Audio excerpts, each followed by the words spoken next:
Good evening, everybody. Welcome to YPRtv on our Week 10 coverage of high school football here to close out the regular season. The 7-2 Tri-Valley Scotties come to New Concord to take on the 3-6 John Glenn Little Muskies. Head coach Cam West of Tri-Valley. That team coming off of a difficult 14-13 loss against the Sheridan Generals a week ago. And the John Glenn Little Muskies coming off another defeat last week on the road, a 26-15 defeat at Philo. A roller coaster season this year for Matt Edwards and his Muskie crew. Dave Davidson along with Dave Hilliard. We've also got the Mid-East Technical Program here with us as well. McKenna Miller on the cameras and Cam Summers tonight as well. We're glad you're with us here for the live stream coverage of tonight's final Week 10 contest. Dave Hilliard, you've seen both of these teams here in recent times, the last 2 or 3 weeks. Teams, I guess, kind of going in opposite directions a little bit, so to speak. Tri-Valley here is sitting number 2 in the region in their playoff picture. And John Glenn tonight pretty much out of the playoff picture, not mathematically eliminated. They're not. They still have a glimmer of hope. I don't know if they're thinking about that right now. They're just trying to have a successful senior night here tonight. Exactly, and we're at this point in the season now where not only is it that you're, probably the league has been decided, so that's with that loss last week to Tri-Valley. The Tri-Valley had to share it in that big game, but the playoff situation is something that now everybody starts to analyze. And Tri-Valley, I follow a couple websites that does some mathematical computations of all their percentage chances of things, and right now they're more than likely going to host 2 wins, 1 tie. So overall, the series history is pretty close, but in the last decade, though, Tri-Valley has pretty much had their way with John Glenn, except for 2018-2019. John Glenn won it back-to-back seasons, and in one of those, basically won the MVL. They had a huge upset at Tri-Valley. They kicked a field goal very late in that game to win 24-21. So I look for the game to be competitive. John Glenn has certainly had their share of defeats this year, but they're not getting blown out completely. I mean, the first game of the season, we did the Fort Fry game, and it was a close game at half, and then some mistakes, and just kind of a snowballed on them, and they ended up losing to a very good team. And that's also in my notes, Dave. John Glenn, in the first 4 games, 8-1 teams right now in the season. Their first 4 games were against teams that are currently 8-1. So They started off playing a really tough schedule, and it's been. You would hope you might get a couple of those, but again, this was kind of a year that you were hoping maybe if they were 5-5, that was going to be a really good season for them. But still, there's still that glimmer of hope for the playoffs tonight, Dave. Tri-Valley's offense is led by a sophomore quarterback, and boy, is he's had a fine season. A great athlete, Max Lyle. He is, he's the real deal. He's only a sophomore. Doesn't look like a sophomore, 6'4", over 200 pounds. Saw him play basketball last year. Did the district final season, and really in his first year of running the show over at Dresden. It'll be interesting to see what Mitch Bindle's defense for John Glenn, how they want to, if they want to try to, maybe blitz some tonight with their linebackers, provide some pressure for the young sophomore quarterback and see if that shakes him up a little bit. But they'll be running 4 wide receiver spreads most of the night. Very difficult to do that. You got to trust your corners and your secondary men. And it's pretty much, in seeing a lot of Tri-Valley last year, and then one game this year, they like the 4 receivers. They like that setup. They've got kids running out there that can catch the ball. They do some nice things, some wide receiver kind of screens, some other things they do with the receivers are very interesting, but at the same time, John Glenn has not played bad defensively recently. I mean, and if you're going to face a team that's going to spread you out, well, John Glenn has the same kind of system. They kind of spread you out and try to run the ball up the middle against you a lot. So it's something they see a lot in practice. If you were a running team and this was just completely new to you, seeing a team that throws the ball, that might really give you some problems. But again, we've seen Larrick make some plays a little bit as a tight end. He's been primarily a blocker, but he's made a few key catches throughout the season. And Logan Gilcher and Ryder Rock, they've ran the ball relatively well for an offense that struggled to be two-dimensional this year. Exactly. So, and two, if you're we have our game here. We're only on YouTube tonight, which is kind of a difference for us. We've been on the radio, it seems like, every week, but this time it's a YouTube only. But if you're interested, I don't know why you would want to turn us off, but on our family of stations, St. Clairsville is at Cambridge tonight. That's on 97.7 WILE, and also a YouTube game. West End is at Meadowbrook. That's on Nash Icon, and that's also a YouTube game. Caldwell at Shenandoah. That is a huge game over east of Cambridge, I should say. Caldwell at Shenandoah. That's on KC 105. Union Local at Barnesville is another huge one. Barnesville's having a great year. Union Local won their first 5, and then they've fallen off the table a little bit. So, series, yes, in fact. So it's been literally a quarterback by down and distance sort of a philosophy. It's produced some good things. It's hard to get some continuity that way, but believe it or not, that does seem to have given them maybe the best chance at some continuity offensively. Right, and he's going to be a handful for them. On the defensive front. And then, as you pointed out, there's got to be some balance in the offense. This is my 5th time seeing John Glenn, and when they've really struggled is when Windland has not been able to throw the ball very well, and at the same time his receivers really haven't helped him out that much. Run the football. I think they need to keep Tri-Valley off the field, limit the possessions in the game. If you can keep Tri-Valley standing on the sideline watching your offense play, you got a better chance of hanging in there as the game progresses. And the key to doing that is avoiding 3rd and 7s, 3rd and 8s, exactly. 3rd and 12s. That down and distance, that's a tough one. So we'll see how that all works tonight. And we've got our pregame here brought to you by TK Auto Services. And we appreciate all of our sponsors, which, by the way, include Doan Ford, Patriots, Buckeye Mutual Insurance Company, WB Green Insurance, West 40 Auto Sales, Southeastern Med, Ables Incorporated, Valentine Insurance, AMG Vanadium, TK Auto, White Pillars Christmas, Dirtworks of Ohio, and Greg Motor Sales, all fine sponsors of tonight's broadcast. So thanks to each and every one of those. Glad you're with us. Cam Summers running the controls for us on the video side, and McKenna Miller, who is standing at the top row of JGHS Field here. We still don't have an official name for this place here. I heard him say Dave Davidson Stadium earlier. I was thinking more like Fish Field, something like that. Kind of has a forward fielder. Gunnar Fox, 55 at the center spot, 6'1", 250 senior. Number 71, Clay Mathers, 6'1", 245-pound sophomore. And on the right side, Ethan Derwachter, another senior at 6 foot, 195 pounds, number 72. Wide receivers, 6'4", senior Nathan Walker, number 10. Number 13, Gates Thompson, 5'11", junior wideout. And should see 5'10", junior Kobe Shade, number 17 primarily, with a little bit of number 23, Caden Black, a 5'10", junior out there as well with the Muskie receiving corps. The running backs, Logan Gilcher, sophomore at 5'8", 165. He'll wear number 27. And Ryder Rock tonight is going to be... That was a line shot kickoff. I mean, nice catch there and a good return. Got it upfield and got good starting position here for the Muskies. And right now, Jake Johnson, sophomore, number 15, 5'9", 125-pounder, will be running the controls here to start things for John Glenn. And he has been a little bit primarily a slightly more accurate passing threat. Also some decent wheels, but does not really have the size and the power that we have from Noah Wendland. That's Gates Thompson coming in motion as they run off the left tackle side, and Gilcher picks up 3 around the 30-yard line. They'll be cut down there. And Thomas Williams was in there for Tri-Valley along with Prouty and Caden Leckrone. Nice positive little start there. Got some positive yardage to start this one. And Jake Johnson, I know he's played. He's got some playing time. It's not like it's been a big surprise that he's in there, but again, that he's got the start tonight says something for him. We'll get to the Tri-Valley defense after this play. From the pistol again, Johnson on a play-action fake, dumps it out. Little tight end screen for Caleb Larrick. Larrick turns on the jets, turns the corner. He's out near the 35 and close to the 40-yard line, and that'll be a WB Green Insurance first down for the John Glenn Little Muskies to start here on their opening series, and a pickup of about 9. The D-line for Tri-Valley, 79, Aaron Frew, that Dave Hilliard talked about here. He'll be the one to watch over there on the left defensive end. Mason Prouty, the nose guard, at 215-pounder, number 75.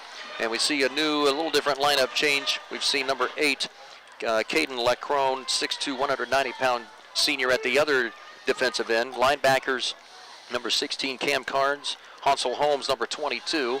And that's a run off the right side. Gilcher still keeps plugging away, and that scrum pile moved about another 8 yards after contact.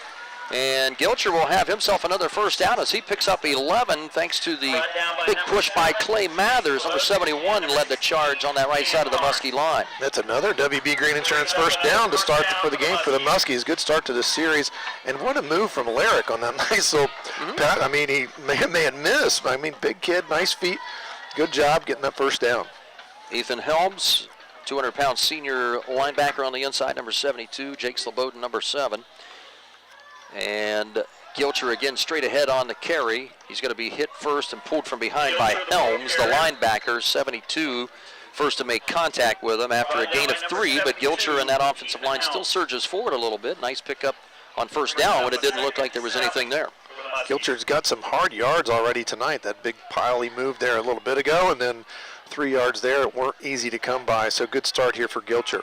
The corners, Caden King on the right side, a sophomore, number 18. Jaden Walker over on the far left side of the field at corner, a 5'10 senior, number 4. Safeties, Jaleel Brown, 5'8 junior, number 6. Ashton Sensabaugh, 6 foot 180-pound junior, number 23. And Thomas Williams, the free safety, number 14, the deep man. And Gilcher again off the right side of the line. Nice cutback move, 40, 35, 30, and down at the 25 into the Scotties secondary goes Logan Gilcher for a gain of 22 off the right side of the line. Again, nothing really fancy there. Nice play, and a great cutback, as you said in your play-by-play there. He made a nice move, made somebody miss, picked up a lot of yardage there. He's already got 39 yards on 4 carries. And that is right tackle Jake Demetio, 6'4", 265-pound sophomore. He and Clay Mathers, 78 and 71, have really produced some nice running lanes here for Gilcher here on this opening series. And another WB Green first down and 10. Gilcher hurdles over a pile of humanity at the 23 and dives to the 21-yard line. Another pickup of about 3 as we have 3 minutes gone in this opening first quarter. Muskies on the opening drive of the game. And boy, nice opening series here for John Glenn. This is exactly what the doctor ordered for them. Get some first downs, move the change, keep the ball in your possession. I mean, super job here by John Glenn in this start. Kobe Shade, number 17, the wide out to the near side, wide side left all by himself. Walker and Thompson out to the short right, and now Thompson, the motion man, coming across to the left.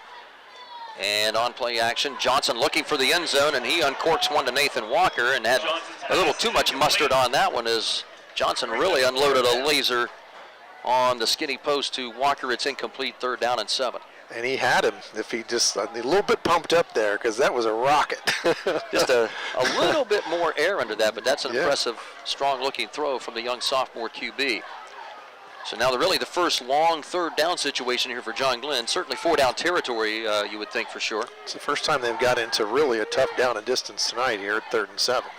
Again, the 2 receivers, Walker, Thompson, and Johnson looking that way. Good protection, throws over the middle. He's got Walker and Johnson looking that way. Good protection, throws over the middle. He's got Walker, and that's inside the 10-yard line near the 9, and a 1st and goal on a WB Green Insurance first down for John Glenn. Walker's first catch of the ball game, and that one comes on a big 4th down and 7 play. What was that, a pickup of about 17 there? Yeah. Fine pitch and catch. They did. You've got too many hats to block. Not a good result usually. So the ball moved back to the 10, a loss of a yard on that play by Gilcher. John Glenn takes a turnover on downs now as the Tri-Valley Scotties will take over with 6:14 to play. In this opening quarter, no score, and now the Scotties going to work on offense.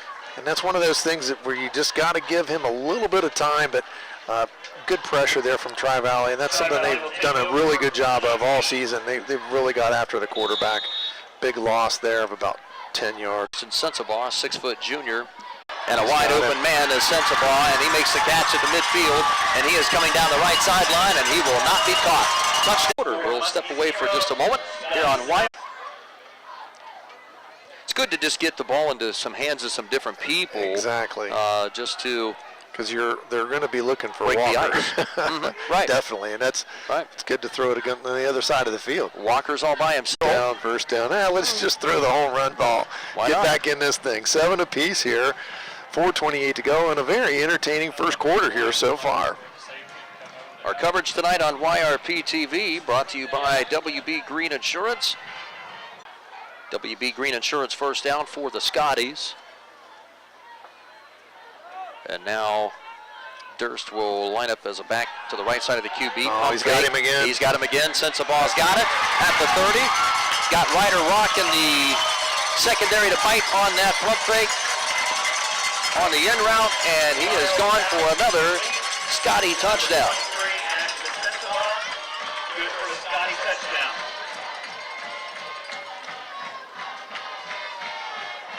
We're having to do some big math here, partner. We got to do all kinds of math. 64 yards on that one. 64 yard, yes. Oof. We now have 3 TD passes by the 2 opposing quarterbacks of 79, 76, and now 64 yards. There's Thomas Williams down with the hold, and the kick is up and good for Carter Dynan. The sophomore punches it in, so just like that, we have a scoring explosion here in the last 2 minutes of this first quarter. 14-7, Tri-Valley on top of the Muskies here on senior night in New Concord. And just, you could see that play developing, and as soon as Sensabaugh was even with Rock, I knew that's where the ball was going. He was gone. Just a straight go pattern there from Sensabaugh. And again, he's their number 1 guy, and that's his 12th receiving touchdown of the season here. He had 761 yards going into it. And let's tack on another. Well, let's see. I'm going to have to do this. I'm going to do my math here real quick for you. Another $150 here. He's got 156 yards right now on 3 catches with 2 touchdowns. So he's having himself a night here, and we still got 3:18 to go in the first quarter.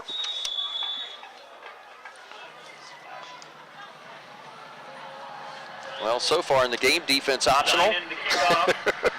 Carter Dynan with another Valentine Insurance kickoff. Valentine Insurance on Southgate Parkway in Cambridge. And from the 40, some more air under this one. Ryder Rock will receive it around the 18, or the 13 rather. And coming up again up the left side, and good coverage down the field by the Scotties. They'll stop Rock short of the 25-yard line. I know Valentine loves it when there's a lot of touchdowns because he gets his money's worth on that Valentine Insurance kickoff because you have to keep saying it. He says it's like $1. It costs him $1 every time we have to say because there's so many of them. So he likes those high-scoring affairs. What did you get that on, the 24 to start off here? Okay. Yep. So let's see what Johnson and the offense conjures up this time. Walker, Gates Thompson, Caden Black are the wideouts to the trip side right. Kobe Shade 17 to the left. And on a delay handoff, little slant run for Logan Gilcher, and he bounces off tacklers. He's got a WB Green Insurance first down up to the 38-yard line, 14 yards for the hard-running sophomore running back Logan Gilcher. Speaking of John Valentine, he just sent me a text, no score after 1 quarter over at Cambridge in that St. Clairsville-Cambridge game, and that's a White Pillars Christmas House scoreboard update. And that's a big one. Cambridge right now, I think, sitting 10th in the region. St. C, number 2 or 3, off the top of my head, in that playoff race. So if Cambridge can hold tough and really, string that game out and make it an interesting affair, that will should be very good for them going into week 1 of the playoffs. 6-yard pickup for Gilcher. Ball on the right hash near the 44-yard line, approaching the 2-minute mark of the first quarter, 14-7, Tri-Valley. We have traded touchdowns. Max Lyle with a pair of TD tosses to Ashton Sensabaugh, and Jake Johnson on the previous Muskie drive hooked up with his number 1 target, Nathan Walker. Gilcher again, the tailback, and they'll go 4 wide to the Muskies this time. Thompson goes in motion right, and the handoff right. And there's another big hole on that right side. I'll tell you, the Muskies have, that offensive line's doing a job opening up running lanes for Gilcher. That's another big hole for a gain of 8. They've got something going on that side, and he's found some success over there. That's his 10th carry of the game. He's got 68 yards. Nice little 6.8 yards per carry average here to start off. on another WB Green Insurance first down.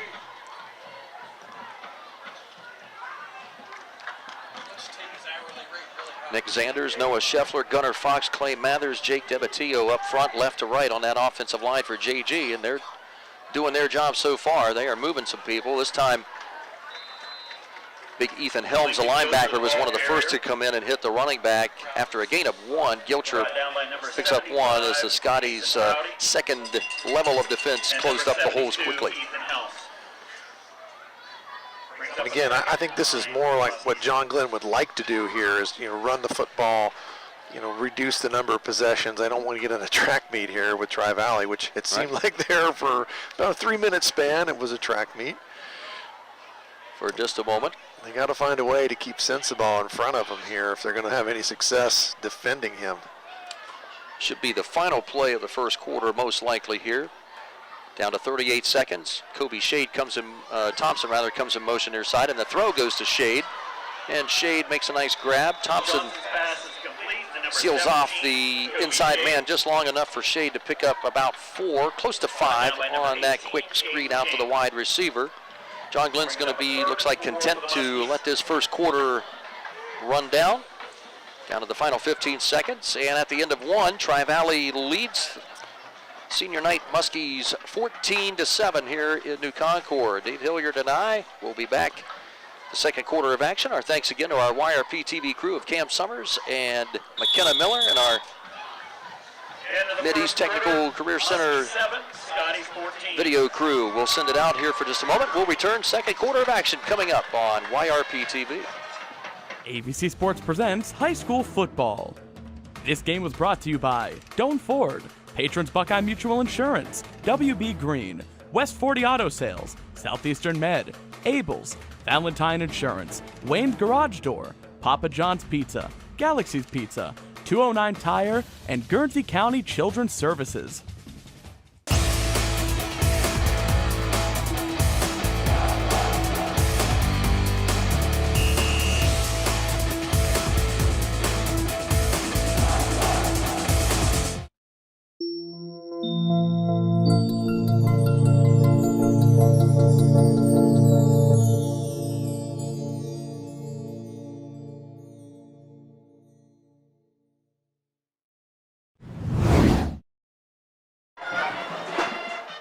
Dave Hilliard and Dave Davidson back, second quarter of action, 14-7 Tri-Valley.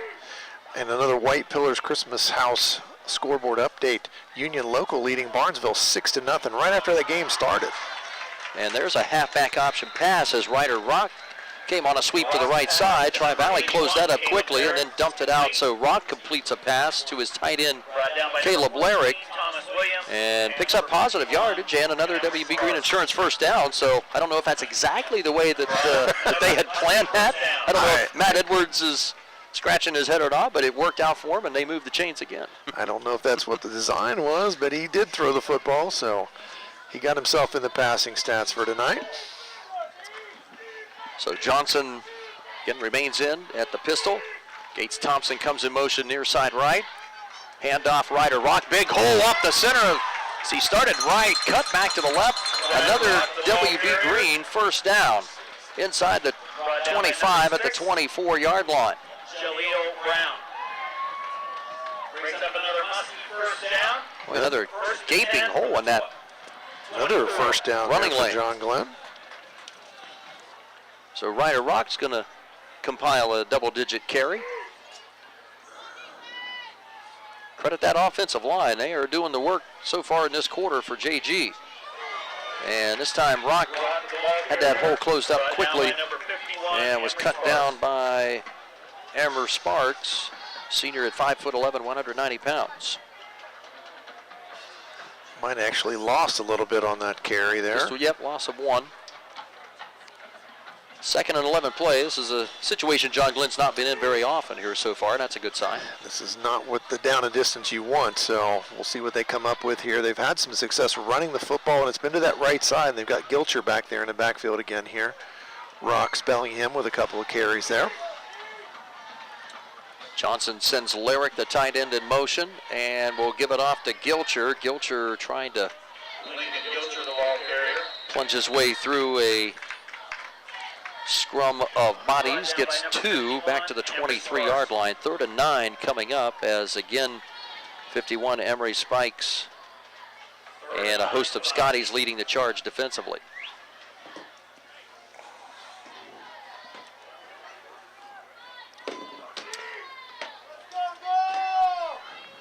.9:40 to play second quarter. Tri-Valley 14, John Glenn 7.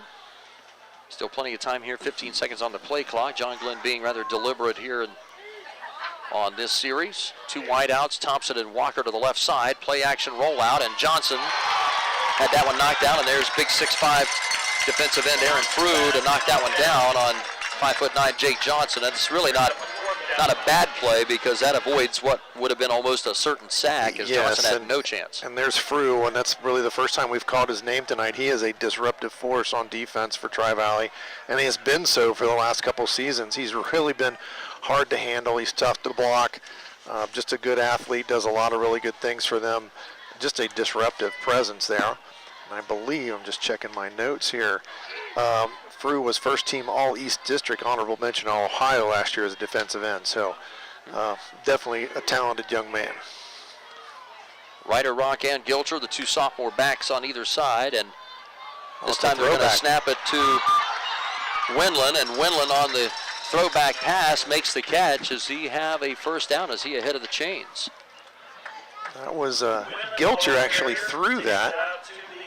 Didn't quite pick there. That one up. Stopped no. at the 15, about a yard or so short of the first down. A valiant effort as Matt Edwards opens up all of the plays in that Muskie He's playbook. pulling them all out tonight, isn't he? Wendland wearing number 1 instead of number 5 tonight, if you're used to seeing him in 5. So a nice job by the Muskies. Only an 8-yard gain on the pass play, though, on the throwback. So we now know that Ryder Rock and Gilcher can at least throw short passes. Everybody's been able to throw the football tonight. 9:16 to play first half, 14-7 as Tri-Valley goes back to work with a 7-point lead. Quick little 2-hand shovel pitch to the left side, and that is running back Jaden Wallace, the sophomore, with his first carry of the night, I believe, and he'll get up to the 19-yard line, picks up close to 4. And I mean, you know, it's funny, they're leading 14-7. They've got 1 first down in this game right now. I mean, that's just, the statistics really don't tell the story sometimes. Max Lyle now will look to the sideline as they give out the last calls. Still 15 on the play clock. Lyle sets up running back on his right side, and a play action fake throw on the deep slant, and that's caught. That's Jaden Walker with the grab, and he has a Tri-Valley WB Green first down at the 40-yard line, and that'll be a gain of 15. Nice throw there again, on target for Lyle. 3 wide receivers bunched to the wide right side, and Jaden Walker, the senior receiver number 4, who just made that last catch, lined up on the left side, and now running back Wallace to the right side of the QB. Motion man is Walker. They'll give it on a counter. This is Wallace, and he's got good yardage into the secondary of John Glenn, tackled by Aiden Armstrong, number 14. Not until Wallace picks up 7. He's got 11 yards on 2 carries now. Wallace does just a quick burst through the line of scrimmage when he's carrying that football. 2nd and 3 play coming up. And Lyle has the Tri-Valley offense in a little bit of a groove. This is only about their 12th play from scrimmage in this half. Here's a deep throw. He's got Jaden Walker, and he is going to be gone as he outruns Noah Wendland down the left side for a Tri-Valley touchdown. 53 yards on this pass reception. 3rd TD pass for Max Lyle in this first half, and it's 20-7 Tri-Valley. 3 touchdown passes on 5 throws, and he's got 224 yards passing so far, does young Max Lyle. And we got 7:22 to go in the first half. Might as well make it a record-setting night tonight, huh? He's having a game here in the first half. And extra points right down the middle. That's going to make the score 21-7 Tri-Valley now. Carter Dinan punches that one through for the 3rd time. 7:22 to go first half. 21-7 Tri-Valley on top of John Glenn. We'll step aside here for just a moment as we'll continue our YRP TV coverage of the Muskies and the Scotties here in week number 10 here on YRP TV. ABC Sports presents high school football. This game was brought to you by Doan Ford, Patrons Buckeye Mutual Insurance, WB Green, West 40 Auto Sales, Southeastern Med, Abel's, Valentine Insurance, Wayne's Garage Door, Papa John's Pizza, Galaxy's Pizza, 209 Tire, and Guernsey County Children's Services.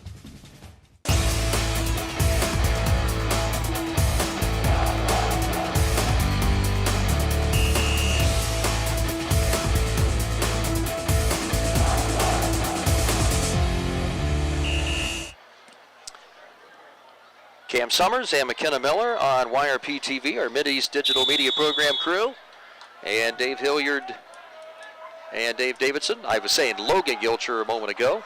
Meant Lincoln Gilcher, of course. Logan just rolls off the tongue. Lincoln Gilcher, 27. And is this kickoff brought to you by Valentine Insurance is taken by Ryder Rock at the 5 as he backpedals and then reverses direction forward around the 19-yard line. 14-yard return for Ryder Rock and the Muskies, down by 2 touchdowns. Taking over in pretty decent field position now, 21-7 though, and this is one of those must-have drives that they need right here if they're going to stay in the football game. They had a little continuity in that last drive and then gotten that bad down in distance, pulled out the trickeration, but didn't quite get that first down. So now they need to sustain it. Got to put some, they got a long way to go here this time. I mean, it's going to be marked right about the 20-yard line. So they got the whole field to work with, but they got 7:16 to go until halftime. So plenty of time, and you got timeouts and all that good stuff. So hopefully they can get some points on the board and get back in this football game and not let Tri-Valley get away from them here. Johnson, the sophomore, sends Nathan Walker, senior wideout, in motion to the left side, and that's Gilcher again with the carry. Good yardage up toward the 25. Good 5-yard pickup for Gilcher. He's got now 13 carries for 76 yards. Second and 5. Again, they need him to be successful running the football for them to be successful offensively. And that's been those big 5 maroon guys up front, Yep. most of which, 3 of which are seniors, so they've done a nice job up there. Thompson in motion now, coming across right. Johnson with good protection this time, throws over the middle. That was batted down. That nose tackle, Mason Prouty, 75, got his 5'8" hands on the football on the little dump pass over the middle. Trying to play a little middle screen, and he got his hands up and got a piece of that one. So, and if you can't get to the quarterback, what do? You get your hands up. Nice job by that young man. Even if you're 5'8" and you're not 6'5" like Frew, yeah. Frew over there, yeah.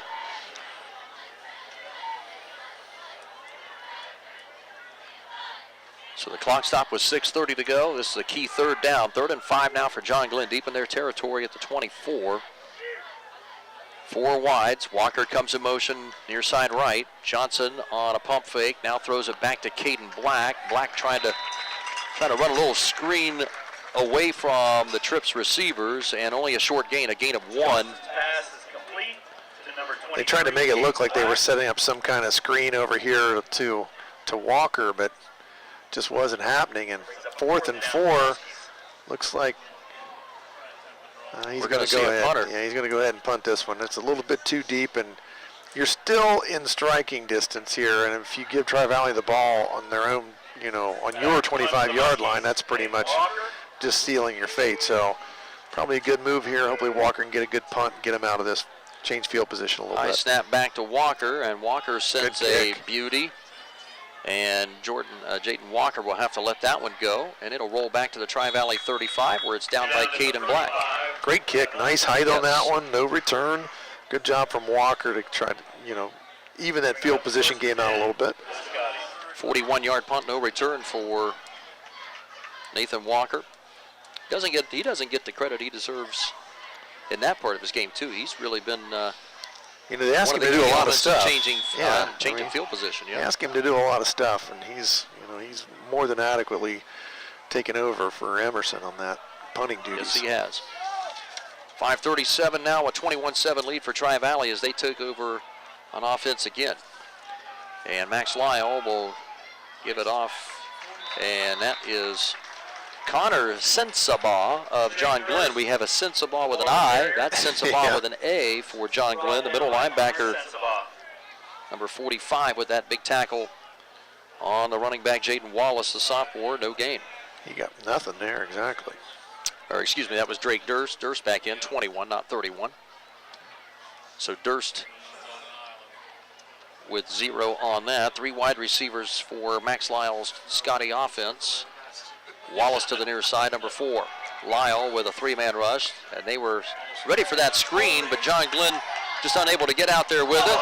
The ball came loose. I think the runner was down. Yeah, they're saying he was down before the ball came out, and they'll mark him down at the 41-yard line, so a completed pass, and that'll be good for a gain of 6.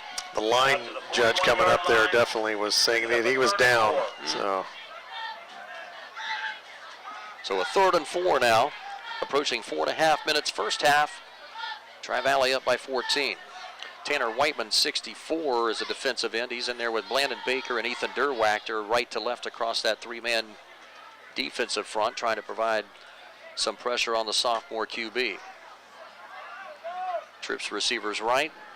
Play action fake and a quick out pass for Walker. He makes the grab and makes another juke move. A couple of juke moves across the 50 to the Muskie 45 and down to the 42. WB Green first down for Tri-Valley. About 17 yards on that pickup right there. Boy, he made some people miss. 1st and 10, Scotties from the 42.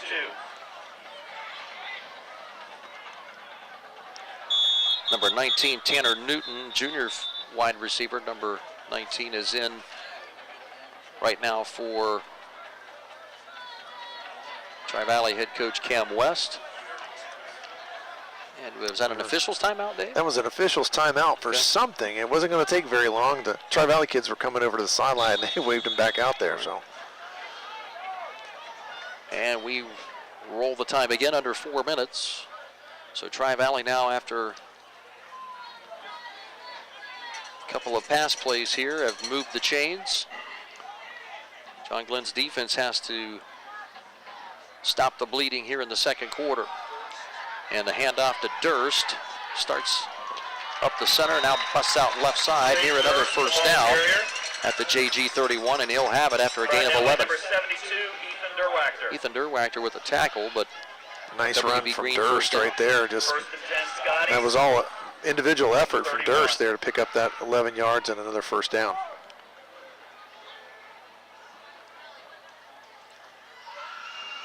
Gunnar Fox returns in, number 55, defensive end for John Glenn, as Whiteman gave him a breather. Handoff goes to Wallace outside the right tackle. Ducked the tackle of Aiden Armstrong. Can't blame Aiden Armstrong for being a little bit rusty here. He's a little upset with himself. He had another shot at a tackle for loss, but couldn't come up with it. Gain of 5. Cameron Barnhouse. Another nice Cameron run. Barnhouse, 33, did make the stop. Wallace, he's got a nice burst in him. He really can.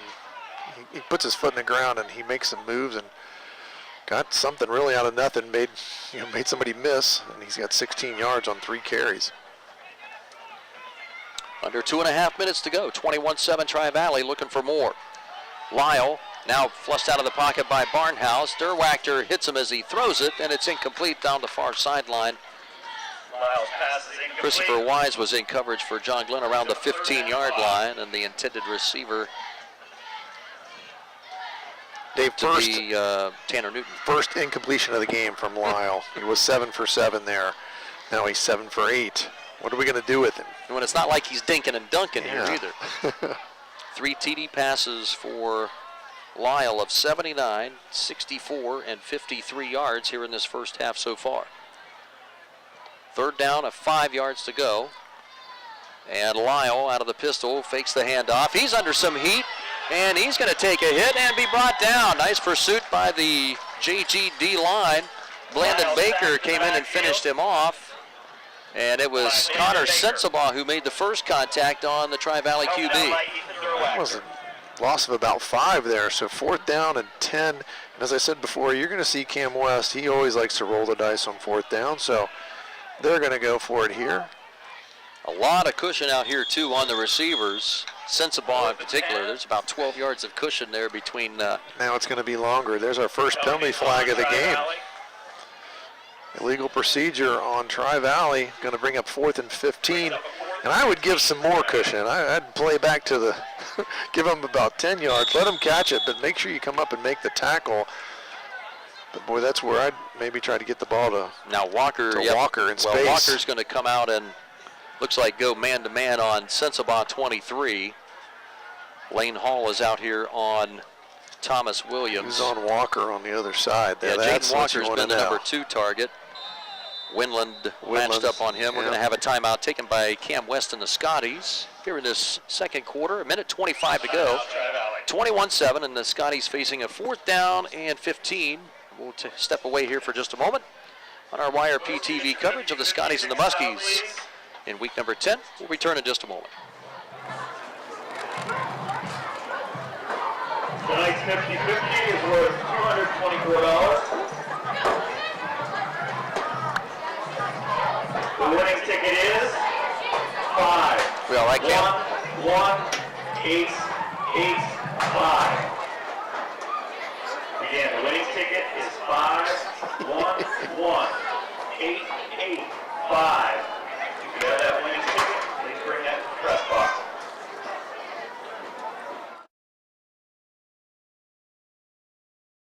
ABC Sports presents high school football. This game was brought to you by Doan Ford, Patrons Buckeye Mutual Insurance, WB Green, West 40 Auto Sales, Southeastern Med, Abel's, Valentine Insurance, Wayne's Garage Door, Papa John's Pizza, Galaxy's Pizza, 209 Tire, and Guernsey County Children's Services.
at Cambridge High School.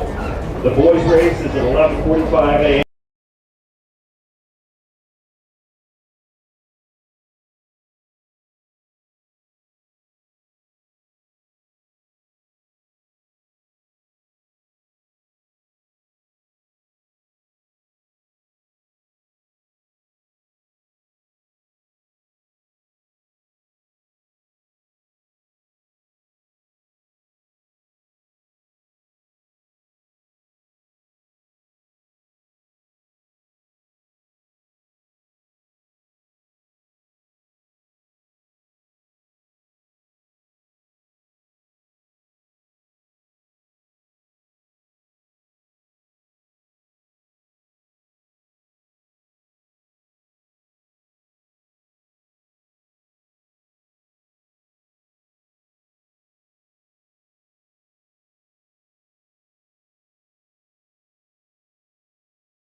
Thanks for being with us here on YPRtv. Had some audio difficulties there last few moments or so.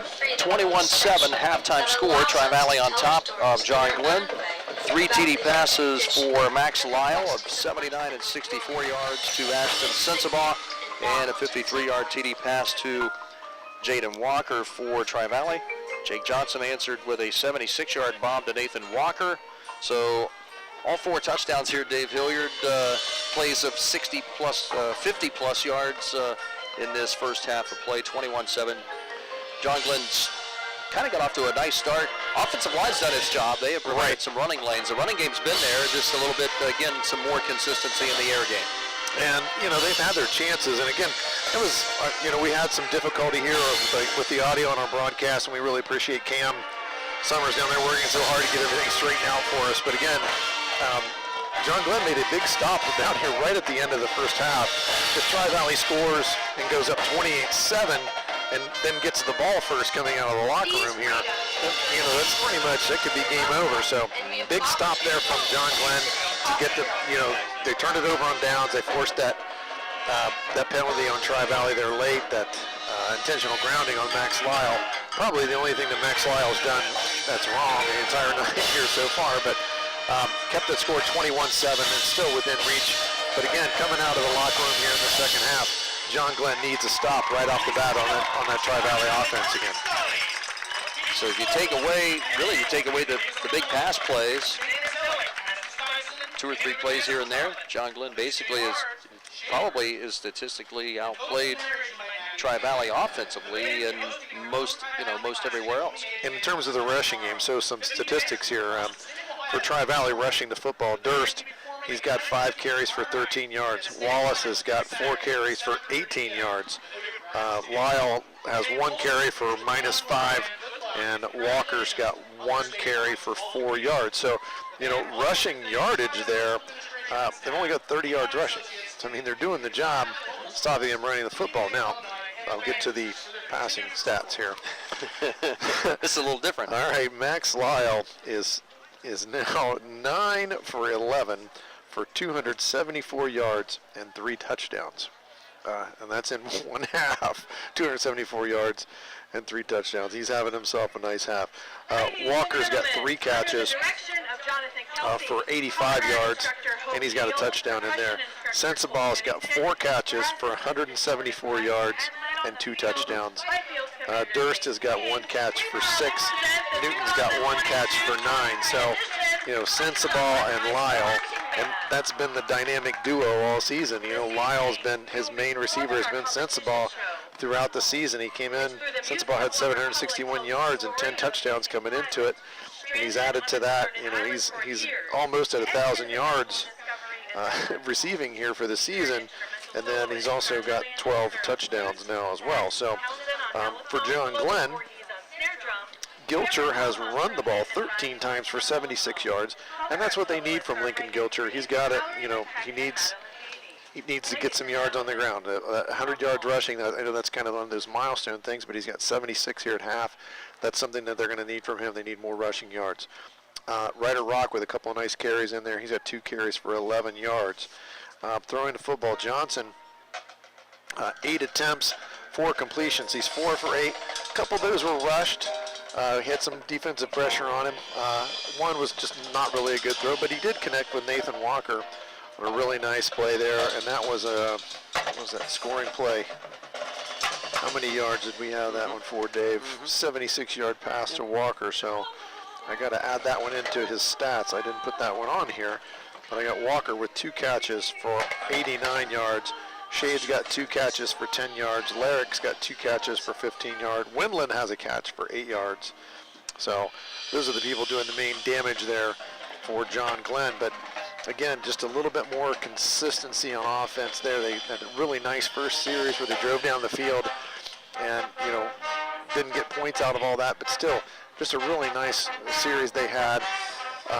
That's the kind of thing they're going to need here in the second half. They need a stop early, and then they need to do a little ball control, hold the football, get some first downs, and hopefully get on the scoreboard again and make this back into a 1-score game. Well, we were saying before we went into pregame tonight, with the secondary of John Glenn, a couple of sophomores, a couple of juniors there, which has been it's been a learning process throughout the season for that crew. They've been indoctrinated to the Sensabaugh school of defensive back play, and they've been burned a few times, and that's really about really the difference in the game. Again, the front lineup, they've had some pass rush, a little bit on Lyle here and there. It's been mostly quick throws for the exception of those touchdown passes. Right. The linebacking core has done its job. Sensabaugh and Cameron Barnhouse, and we see Aiden Armstrong in there again a few other times. So the linebacking core again really is making a bulk of the defensive plays. Right. And we've seen Durwachter and Fox and Baker doing their usual thing up front. So really the front seven, I think, has pretty much has done the job. Has been good. So it's just one of those things where John Glenn and they're just a little bit outmatched in terms of Tri-Valley's got two really dynamic playmakers on the outside. I mean, the Sensabaugh, he's been the man. But then the other kid that's really impressed me has been Jaden Walker. Jaden Walker, when he gets the ball in his hands, he's super elusive. And I mean, just full of moves. And he's, they had him on this. There was a throw out into the flat here right in front of the press box where they had three guys surrounding him, and he got around all of them. I mean, that was pretty amazing. I mean, just a couple fakes and a shimmy here and there, and all of a sudden he's got more yardage. He's the one that would really scare me if I was John Glenn with the ball in his hands, because he just seems to have a lot of moves and a lot of speed to go with it. So you can see why, again, Tri-Valley's had such a nice year. They're able to protect Lyle, except for that very last possession. They're able to protect him. He throws a nice ball. He's very accurate, and he's got some people that can make plays for him on the outside. And then they mix in some runs there to keep you honest. Durst is very solid in the backfield, although he hasn't really run the ball that well tonight. And so is Jaden Wallace. They're both really, nice, solid running backs that are going to get some yards for him. And those dynamic playmakers on the outside, I mean, I can see why they've been winning a lot of football games. No doubt. Our halftime report tonight on YPRtv brought to you by patrons Buckeye Mutual Insurance. And we'll take a moment here. We'll listen to the John Glenn High School marching band under the direction of Director Jonathan Kelsey.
Found me. I'm coming home.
AVC Sports presents high school football. This game was brought to you by Doan Ford, patrons Buckeye Mutual Insurance, WB Green, West 40 Auto Sales, Southeastern Med, Abel's, Valentine Insurance, Wayne's Garage Door, Papa John's Pizza, Galaxy's Pizza, 209 Tire, and Guernsey County Children's Services.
Thanks again to our Mideast Digital Media crew, McKenna Miller and Cam Summers, Dave Hilliard and Dave Davidson here at John Glenn High School Field, 21-7, Tri-Valley on top of the Muskies. Thanks for staying with us here through some audio difficulties here toward the beginning of our halftime. Our halftime report brought to you by patrons Buckeye Mutual Insurance. Also our thanks to our other YPRtv sponsors for tonight's game, Greg Motor Sales, White Pillars Christmas House, TK Auto, AMG Vanadium, Valentine Insurance, Dirt Works of Ohio, Doan Ford, WB Green, West 40 Auto Sales, Abel's Incorporated, Southeastern Med, and patrons Buckeye Mutual Insurance. It'll give us a chance here too, Dave. I'll give you, since White Pillars is one of our sponsors, White Pillars Christmas House is a sponsor of our scoreboard updates. So some scores to give here. Some games with some playoff implications, a league championship implications here. St. Clairsville leads Cambridge 10-7 at the half. West Muskingum 54, Meadowbrook 7. That is at the half. Caldwell and Shenandoah, a huge game here in eastern Ohio. Caldwell leads that one 14-12 at half. And also another huge game, Union Local defeating Barnesville right now, and that's right before halftime, 13-7. Philo leading Maysville 22-0 at half. And New Lex with kind of a shocker here, leading Sheridan 13-10. That's a surprise game to me, definitely. And then another huge game here, Garraway and Ridgewood. Garraway leads that one 12-0 at the half. And then our score here, 21-7. And then another big rivalry game, Coshocton leads Riverview in the second quarter 12-7. And Dover and New Philly are tied at 7. Morgan 40, Crooksville nothing at the half. That's not a surprise to me after seeing Morgan last year. Bishop Rosecrans leads Miller 22-6. That was a first quarter score. Newcomerstown leads Buckeye Trail 22-14. Warren leading Marietta 14-6. That's in the second quarter. And that's a surprise score to me right there. Logan leading Zanesville 27-0 at the half. Logan has struggled mightily. That's one of 4 prize victims this year. That was a game I thought Zanesville would pretty much take care of business on, but boy, 27-0 at halftime. Yikes. It's been a tough year for the Blue Devils for sure. Just a few moments left here in our halftime. So our playoff picture here right now, Tri-Valley was number 2 coming into this one tonight here in Region 11, Division 3. Probably will stay somewhere, you would think, somewhere at least, depending on how all the other stuff shakes out. They could be anywhere in the top probably 7 or 8 spots somewhere, depending on how crazy things get. But you would expect they're going to stay in the top 3. You would think here. And they're rooting hard for New Lex right now. Yeah. So right now, Sheridan's sitting number 4. Yep. Right. So I mean, Tri-Valley is pretty much assured of 2 home games, as long as they can hold serve here in the second half and hang on to this 21-7 lead. They're going to get the ball first here to start the second half, though. So our second half kickoff brought to you by Valentine Insurance on Southgate Parkway in Cambridge. And Evan Rector to send this one deep down the far sideline, take it at the 15-yard line by Jaden Walker. And he finds some space, slips through a tackle near the 35, and he's going to run it out toward midfield. And that's what you did not want if you were John Glenn, to give Tri-Valley excellent starting position here all the way out at midfield to start their first series of the second half. 35-yard return for Jaden Walker. 21-7 lead as Max Lyle, sophomore QB at 6'4", 205 pounds, comes out to lead the Black Dog offense. Trips receivers left side and a receiver right. That's Jaden Walker out to the far side of the field, and the running back Drake Durst, 5'11" junior, held to just 30 yards in that first half for Tri-Valley. He'll get the pitch on the left side. And there's Aiden Armstrong, the first man to meet him, struggles forward and carries Cash Smith and Armstrong for a gain of 3 up to the 47 of John Glenn. It's been tough going here, rushing the football. John Glenn doing a nice job against the rushing attack, but stopping that deep pass has been another thing altogether here. And 2nd and 7, Lyle looking over to the sideline. I would expect him to let loose with another one here on this 2nd and 7 play, Dave. Coming up to the right side is Durst. Fake handoff. Lyle throws a lawn dart over the middle, and that is a completion, but a flag comes in late. And they're going to call an illegal man downfield. We had, I think that call came from the press box almost. It was one of those run pass option plays, and there was a lineman way downfield. And I think that's, definitely a legal man downfield. And that's going to be a penalty they're going to accept. That penalty is against Tri-Valley. Be a 5-yard mark off, sets him back to the 48-yard line of Tri-Valley. It's their 3rd penalty of the football game, 3rd accepted penalty against Tri-Valley. 2nd down and 12 now.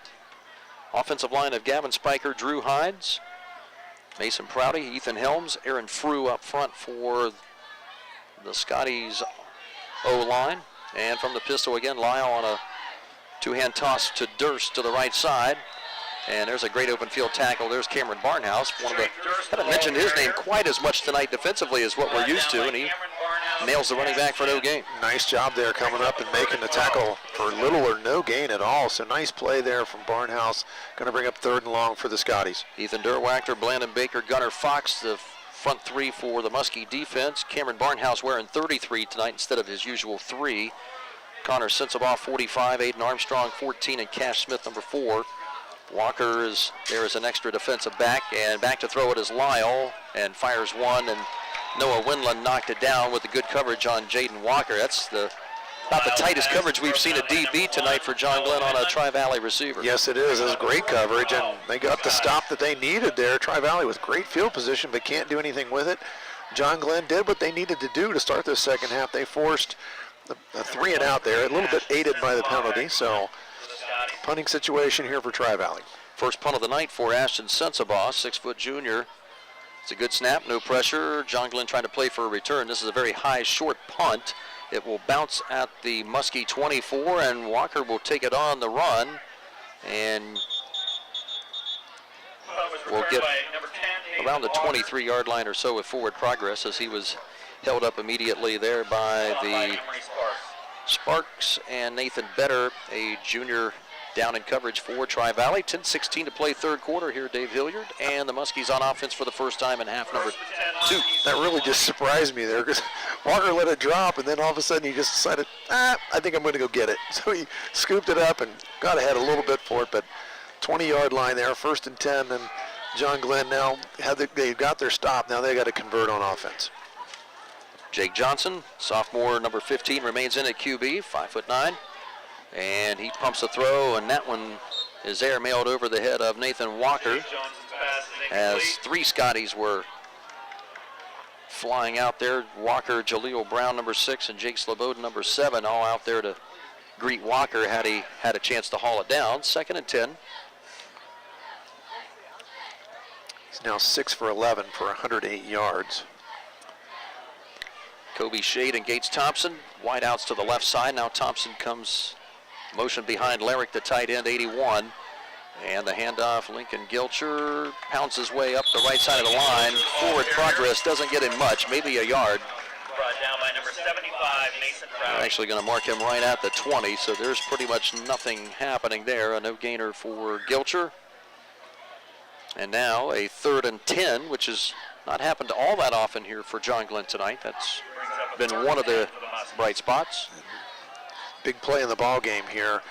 Under 10 minutes to go in the third quarter, wanting to score to get back into this game, make it a one-score game, and they got a converted 3rd and long here to start their first possession of the second half. Well, is it this obvious that it'll be Walker who will get his hands on the ball? I'm going to be trying to throw it to him. They're going to roll left side. Johnson under some heavy pressure, and no chance for him there as Tri-Valley blitzes and sacks the quarterback Johnson back at the 10-yard line, a loss of 10. Johnson stopped in the backfield. And Aaron Frew was back there. He was one of the guys to hit the quarterback. 56, Matthew Adams. And Matthew Adams, 56, was the other. And again, Frew is he's just disruptive. I mean, he's just going to cause problems for you, especially in an obvious passing down there. And Johnson didn't have a chance. He was going to roll out, but never got the square shoulders to the line of scrimmage. Walker standing back at his goal line for this punt. He was under some pressure this time, gets it away. Line drive punt, bouncing end over end. And Wallace thought about picking it up. It was touched by John Glenn. Fans getting a little bit impatient, but they're going to mark the ball back up here toward the 45-yard line where John Glenn had touched the ball. And what the fans don't understand is that it doesn't just automatically blow the play dead there. They have to wait until the ball comes to a stop, and then they'll come back and mark this spot where it was touched at the 43-yard line. Are you saying No, I'm a not. fan would not understand the rules of the game? No, I'm not saying that at all. I've never heard tell of that before, that a fan would not know the rules. You know, all these people up here know the rules better than those guys wearing the stripes down there on the Yes. field. And we're moving on. First down and 10, Tri-Valley at the 43-yard line. 21-7 lead for the Scotties. And the handoff this time goes to Wallace. Short gain.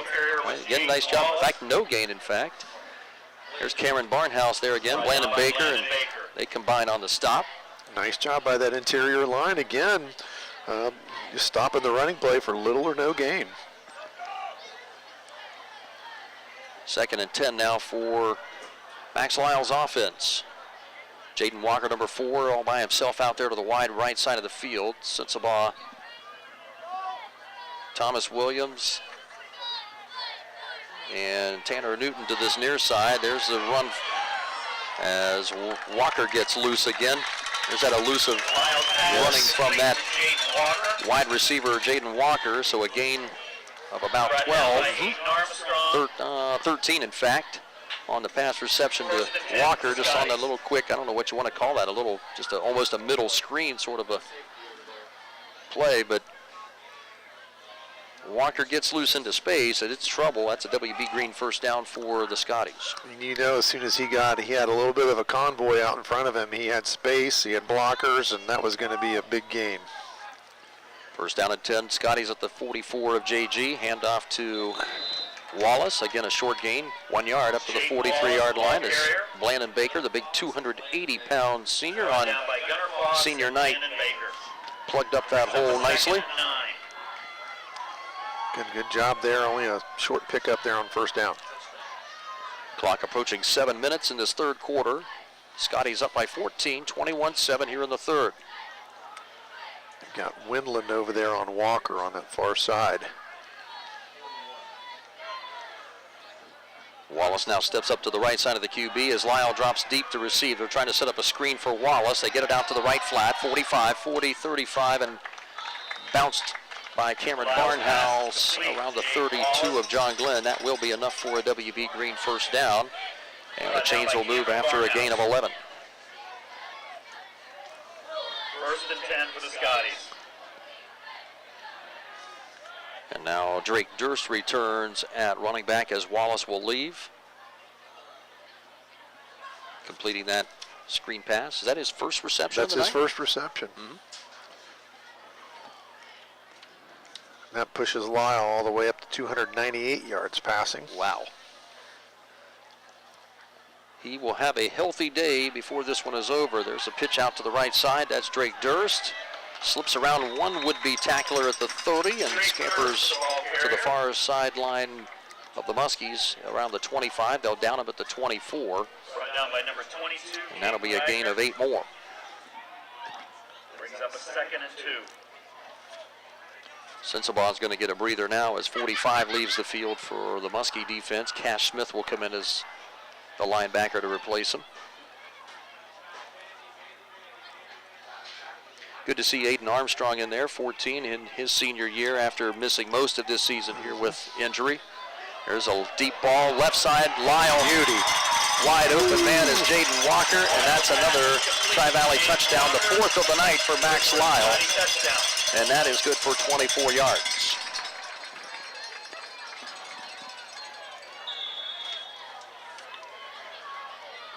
(27-7), Tri-Valley on top. 322 yards now, 4 touchdown throws for young Mr. Lyle. And the kick by Dinan is up and good for the 4th time. And with 5:25 to go, 3rd quarter, 28-7, Tri-Valley on top Tri-Valley 28. of the senior night John Glenn Little Muskies here in New Concord. We'll step aside for a moment. Our YRP-TV coverage of week number 10 will continue on ABC Sports in a moment.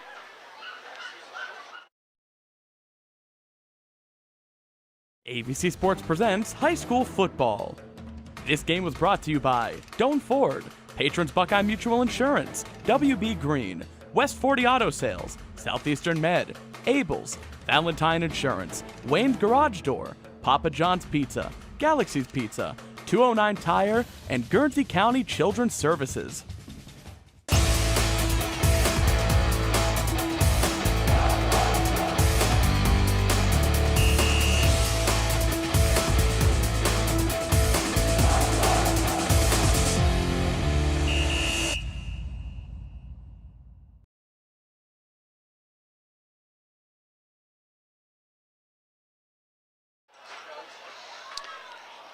Our kickoff upcoming by Tri-Valley's Carter Dinan, brought to you by Valentine Insurance on Southgate Parkway in Cambridge. Line drive boot. This one skips between Ryder Rock and Christopher Wise into the end zone. Touchback as the Muskies will take it at the 20-yard line. Down 28-7. And now this is a must-have touchdown drive for John Glenn if they want to stay in it. Trailing 28-7 here, 5 minutes, just over 5 minutes to play. They got to have a touchdown, and they got to have some defensive stops, and this is pretty much desperation time here for John Glenn, given the score and the time situation left in the football game. We'll look at a few other scores around high school football here in the final week of the regular season. Top 16 teams in each region go to the playoffs this year, so there's going to be some rather wild scores we're going to see next week. Yeah. Much more wild than 28-7. And Lincoln Gilcher on the handoff up to the right side. Banks his way to the 24-yard line. Picks up a very hard 4.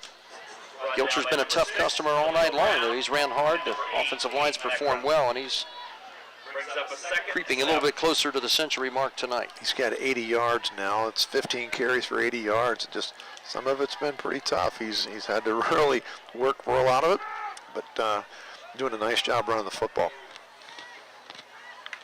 Jake Johnson claps and gives it again to Gilcher. Gilcher wrapped up near the line of scrimmage and will get close to 2, just ahead of the 25-yard line. And that's a tackle for Hansel Holmes. 22, the linebacker. Now a third on a long 4 now as Caden Black comes in as an extra receiver, and he'll replace tight end Caleb Larrick.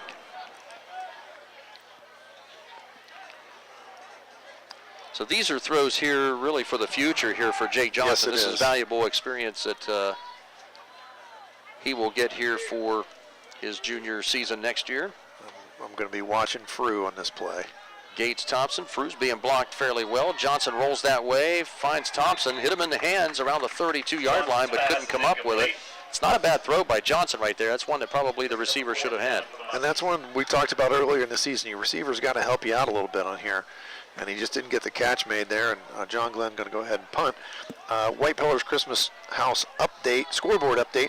St. Clairsville leading Cambridge 17-14.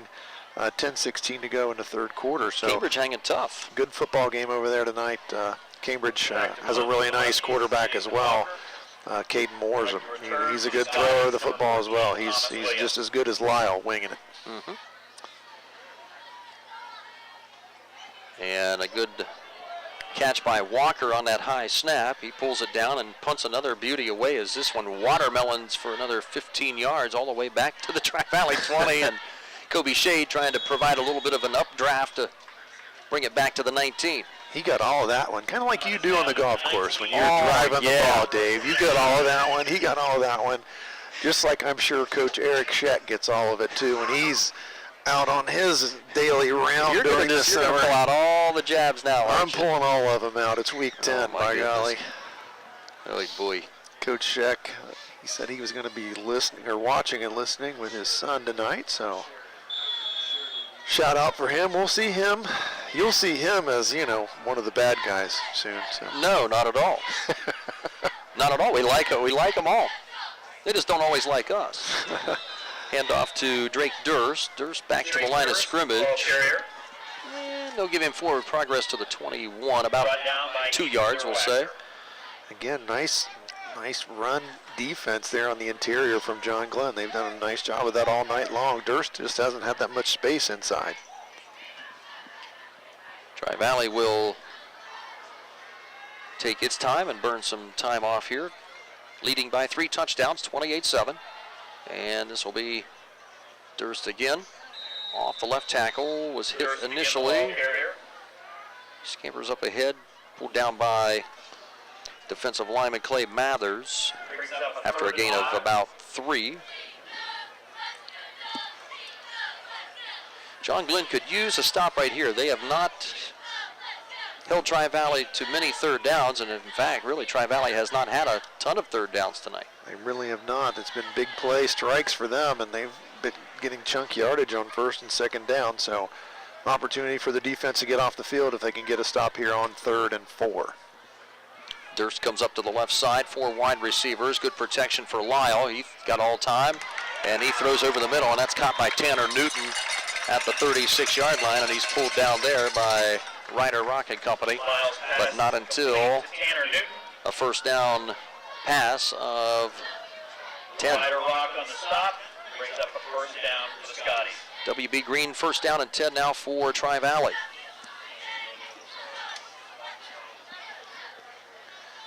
And again, they're not going to be in a real big hurry. They're in control of the football game. Well, and what I was going to say, with the first down, what that means is they're going to run out at least this third quarter as of now. Here's Cash Smith running down the running back sophomore Jaden Wallace for a short gain on the play. Nice pursuit. Cash Smith has been one of the leading tacklers for this Muskie defense here this season. Did a nice job there on Wallace, holding him to just a yard on that first down carry. Trey Goins Chandler, junior receiver number 3 here to the near side, in one of the few times here in the game. His brother that graduated was a dynamic playmaker for Tri-Valley last year. Lyle will work from the pistol, brings Wallace up to his left hip. Fakes the handoff and throws over the middle deep, and there's Sensabaugh again as he gets loose, and nearly a tackle for Christopher Wise as he dove for him at the 25, but Sensabaugh scampers and turns in another huge touchdown play, 64 yards. And that matches, that equals one of his two other touchdown receptions, 64, 64, and 79 on the night. And that is going to get sophomore QB Max Lyle ever closer to the 400 mark. 396 is what I've got him for unofficially right now. And they missed an extra point.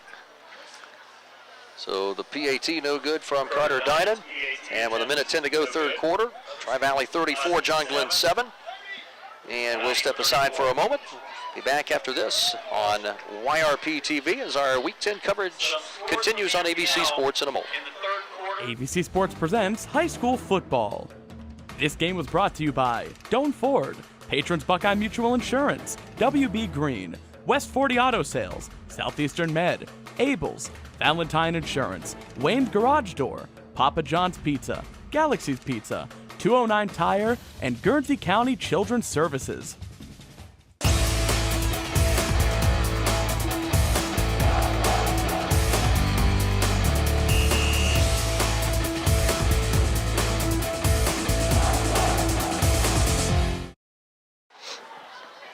Thanks again to our Mideast digital media crew of McKenna Miller and Cam Summers, Dave Hilliard and Dave Davidson here at John Glenn High School Field for the final week of the football season. 34-7, Tri-Valley on top.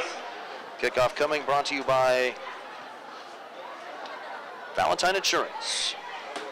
And it bounces at the 17, picked up by Rock, short return. About 10 yards for Rock. Brought down by number 19, Tanner Up Newton. near the 25-yard line, and Tanner Newton with the tackle and special teams for the Scotties with 1:04 to go here in this third quarter.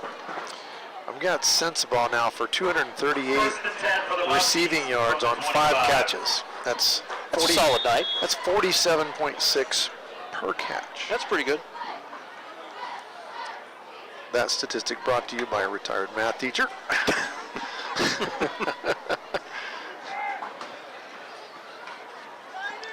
And on the toss, Johnson sweeps it out to Lincoln Gilcher. Tri-Valley standing him up, trying to strip the ball away.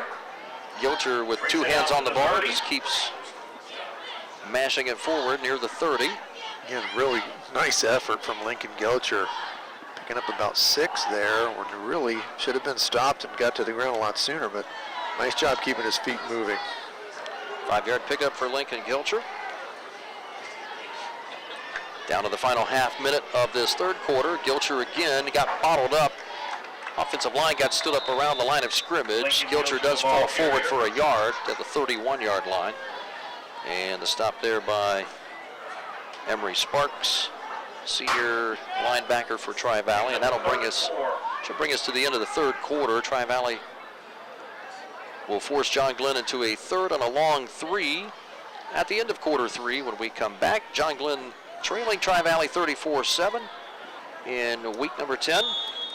And we'll get to our fourth quarter here on YPRtv as our coverage continues. The Muskies and the Scotties after this.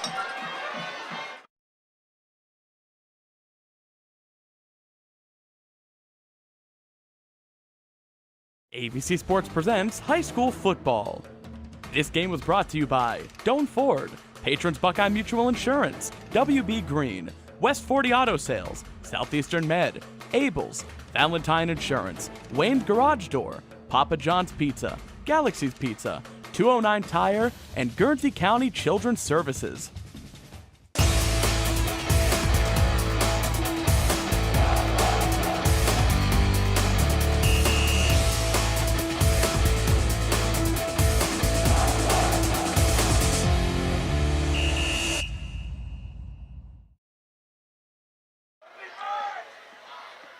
Back to the fourth quarter of action.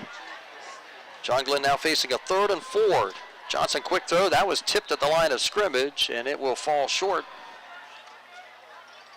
for Caden Black. Black was in the area. John Glenn looks like they're going to try to hurry and maybe go for it. I would say they're going to try and draw Tri-Valley offside at the very least here on a 4th and less than 5. So far, Tri-Valley disciplined and not going for it. 4 wide receivers for JG. Johnson pumps, and again, there's a pass batted down. I believe that was linebacker Caden Lacrone that knocked it down, number 8. So Scotties will take over deep in Muskie territory inside the 35. Health System is the official sports medicine provider for the John Glenn Muskies.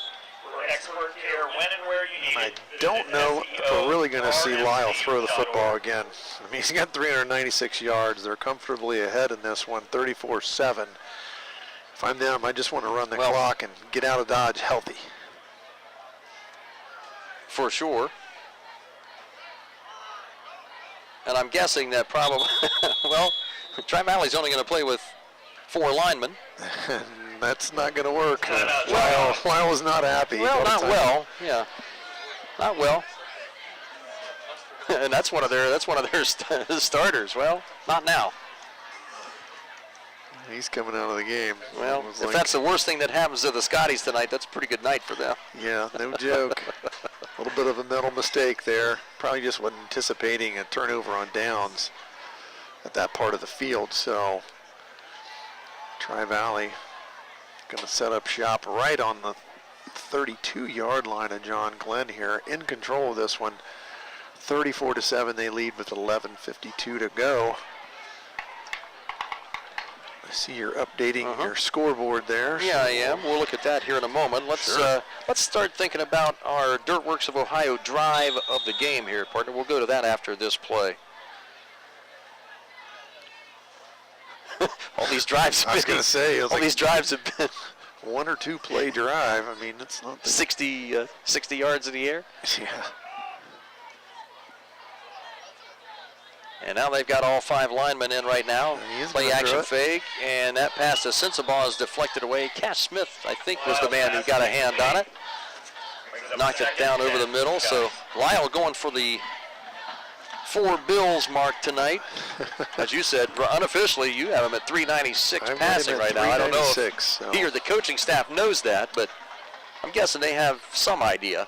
They've got a pretty good idea of it over there. So it's one of the first times they couldn't get the ball to Sensabaugh. He's been pretty much running around free tonight.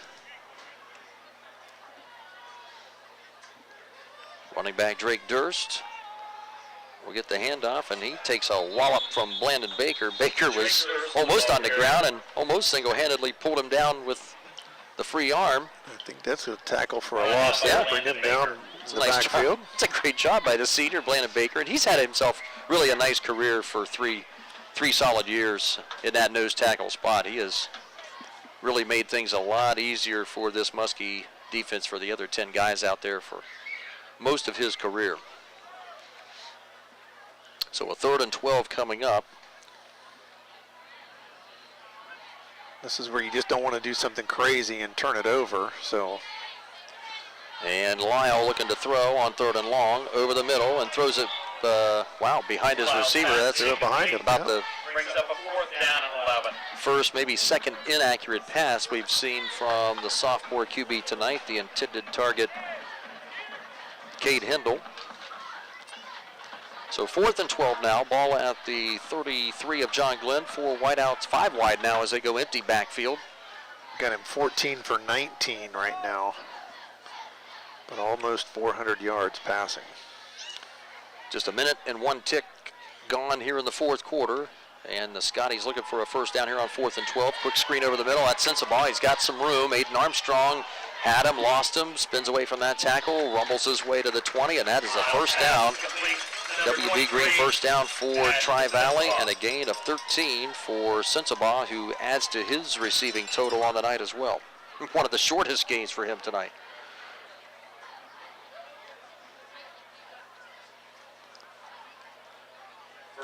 The chains move and the clock moves once again as we approach 10 and a half. 4th quarter.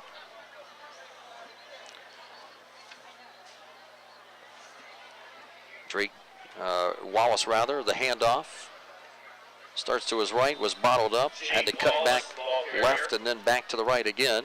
Short gain of the first down and 10, about a yard and a half, maybe 2, up to the 19. Again, the defense has done a nice job against the run. Durst only 28 yards right now. Wallace with 21 yards rushing for Tri-Valley. Yeah, they've done their job. And 2nd and 9, still plenty of time on the play clock, 15 seconds. And now Lyle will bring Wallace up to the left side. will fake the handoff, throws over the middle. That's caught on the slant. That's Tanner Newton, and that's another touchdown pass for Max Lyle as he finds Tanner Newton in the end zone for the first time. That's a 19-yard TD pass Scotty touchdown. to the third different touchdown receiver, Tanner Newton of Tri-Valley, and it is now 40-7.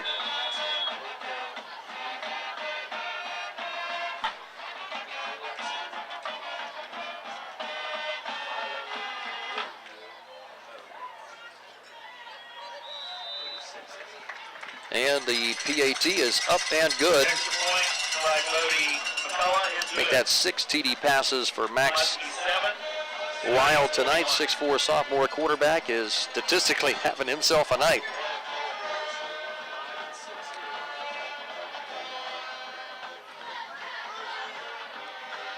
Unofficially, I've got him as 15 of 20 for 428 yards and 6 touchdowns. Yikes. Pretty good.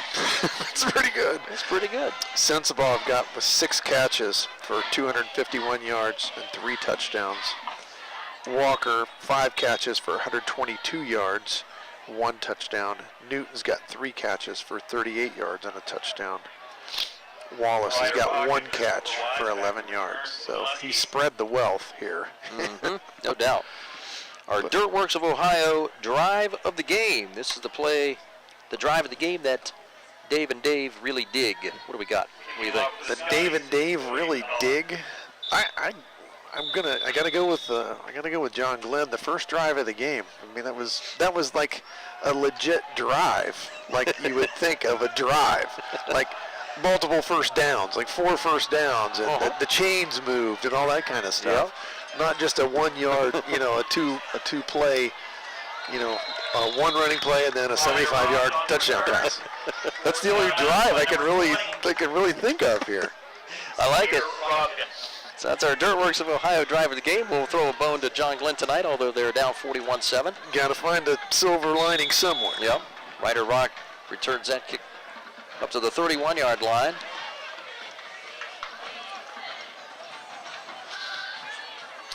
And let's see, mostly first team offense still out there here for John Glenn. The left side of the Muskie line here, Nick Zanders at left tackle remains in.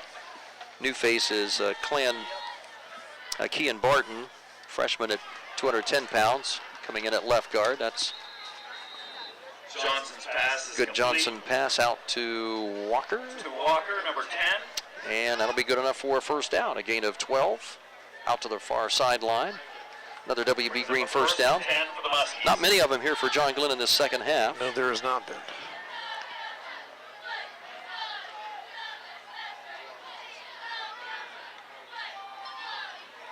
And Johnson again back to throw. Throws a bullet to Gilcher. It's incomplete as Tri-Valley And 10. rushed that play, trying to set up a screen for the JG back. And it'll be 2nd and 10 with 8:11 to go in this fourth quarter. 41-7 Tri-Valley on top, and they will move to 8-2 at the end of regular play, and they'll find out where they situate themselves in Division III Region 11's playoff picture. And Johnson, with good protection for a moment, steps up in the pocket, heaves this one deep. He's got a man. Caden Black was there, but a little too much time as Johnson's pass broken up. Carter Dinan had to step in and knock that one down, but that was a very nice throw. Johnson under some serious duress as he stepped up in the pocket. Both defensive ends, Frew and Grill. Nice job there, just Lacrone. getting something on that one. I mean, that was a really nice throw considering the pressure, but another incompletion there. He's on riding a string of 6 straight incompletions right now for Johnson. Kobe Shade, the near side, the receiver, and 3 other receivers bunched to the right side for Jake Johnson on 3rd and long. He rolls out of the pocket now, flushed out of there, and catching it with one knee on the ground is Caden Black. His second reception of the night, I believe. 6-yard gain. 4-yard gain up to the 46. Brings up a 4th, 7. And John Glenn obviously will go for it here. that clock rolling here, and it's going to keep rolling. It's that 30-point deficit now. So it's going to keep rolling. Johnson rolling to the left side, finds Walker. That's a WB Green first down for John Glenn inside the Scotty 45 to the 42. Nathan Walker. And that'll be good for a gain of about 12 more for Nathan Walker. So Walker with a pair of 12-yard receptions on this drive. Brings his total up over the century mark here unofficially. Or do we dare make it official, Mr. Math Teacher? Nah, I don't put any faith in my statistics. And Johnson, quick screen out to Gates Thompson. Rides a couple of blockers, scapers up toward the 36-yard line of Tri-Valley, gain of 5. Setting up that number 31, Jaden Wallace. wide out screen to the right side. So Johnson and the Muskies moving the ball here fairly efficiently for the first time here in this half. Gilcher up to the right side of the QB, fake handoff. 4-man rush and another deep throw, and he overthrows his receiver for the second time, this time Caden Black. Johnson's got, I'll tell you, he doesn't look like a big kid right now at 5'9", but no. you can tell that when he really starts to develop into his body next year, when he grows and gets bigger, that arm is going to be sensational. He really, I mean, that was a rocket he threw right there. He just overthrew the receiver by about 10 yards. So got to learn to scale back on that a little bit. But third down 5. And a 3-man rush. And Johnson now flushed out of the pocket, and then he's going to be thrown down as Tri-Valley's coverage downfield was pretty good, and that'll be a Caden Leckrone Tri-Valley sack. I believe that's number 3 on the night for Tri-Valley. So a 4th and long now, about 16 yards to go for JG's offense at the Tri-Valley 46.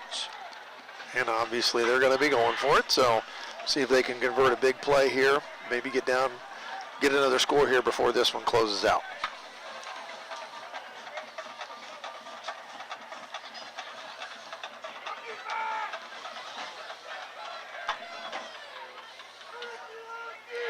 Play clock still at 10. Johnson surveys. Now settles back in the pistol with 4 wide receivers on 4th and 16. 3-man rush, good protection. Going to throw deep, looking down the middle, looking for Walker. A host of Scotties back in there as there's about 4 Scotty dogs smothering Nathan Walker back there in coverage. Incomplete. Scotties will take over on downs at their own 46-yard line as the clock at the moment stopped at 4:04, but will wind down. Change in When they possession start the ball. does that. That spectators are not permitted on the field before, during, or after the game. At White Pillars Christmas House scoreboard update, St. Clairsville leading Cambridge 24-21 after 3 quarters. It's going to be an exciting finish over in Cambridge tonight. Well, win or lose for Cambridge, that's I think that's a good representation of what they're doing to set them up, Yes, it well is. for the playoff run the next couple of weeks. Carter Dinan stopped at the line of scrimmage, actually a yard back at the 45-yard line. He'll lose a yard. Last report, Sheridan up on New Lexington 17-13, late third quarter. And Philo, which was sitting at the number 15 playoff spot in Division 4, Region 15 there, blanking Maysville tonight 28-0. So Maysville's having not a very good night tonight, but Philo's going to squeak themselves into the playoffs next week, it looks like. And they'll get the nice enviable task of probably taking on either St. Clairsville or Steubenville or Bishop Hartley.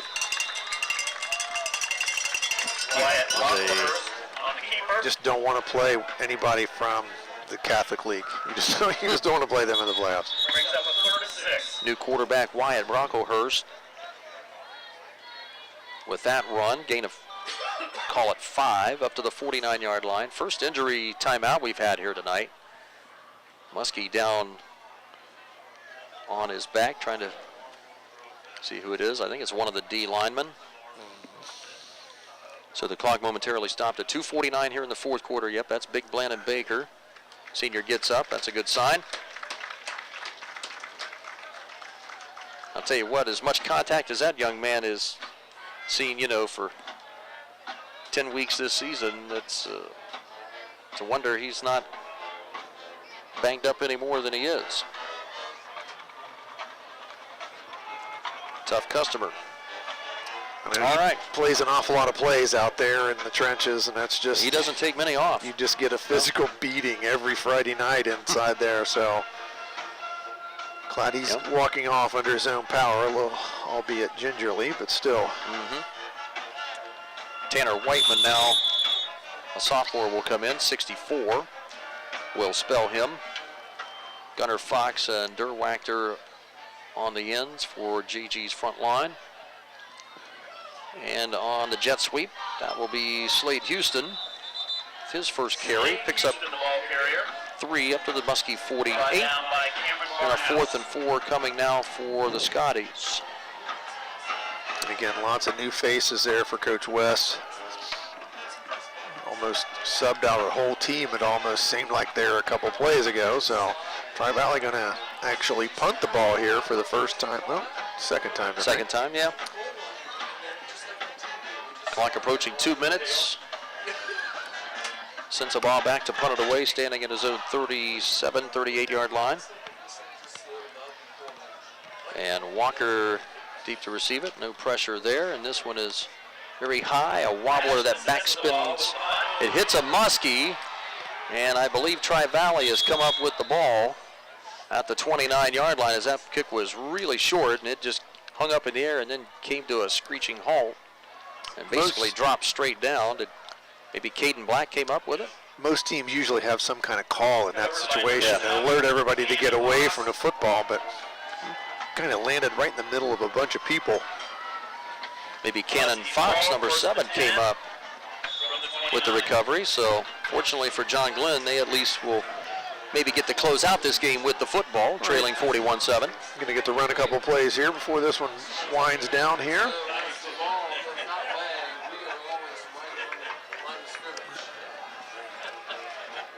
Jake Johnson will give it off to Ryder Rock. And Rock's got some space. And running off the right side of the line to the 34-yard line. Picks up 5. Not a lot of carries tonight for Rock, only a couple. That's his 3rd carry.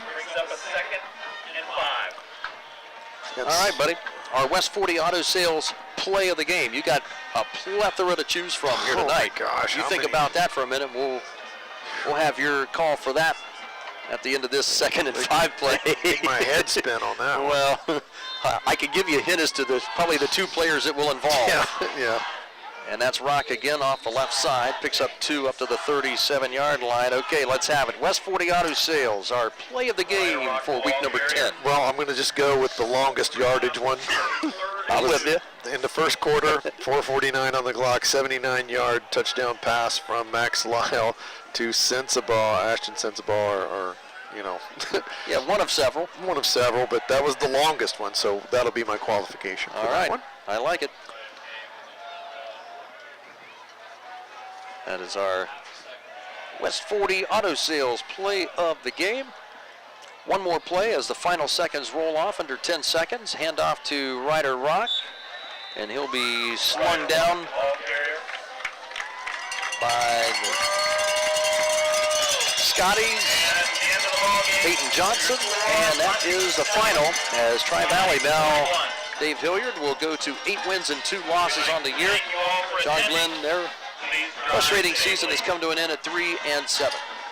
And I guess, you know, it's one of those where, yeah, if they could have won tonight, they would have been in the playoffs. But really, this is one with a bunch, you know, they have a mix of younger kids and some seniors, but at the same time, you know, it's one, just close the book and move on to next season for John Glenn. So Tri-Valley, though, got their sights set a little bit higher here. They're going to, you know, if they can win the first week, which you should, you're going to play, they're going to be probably the 2nd or 3rd seed. They're going to play the 15, 16, somewhere in that range seed.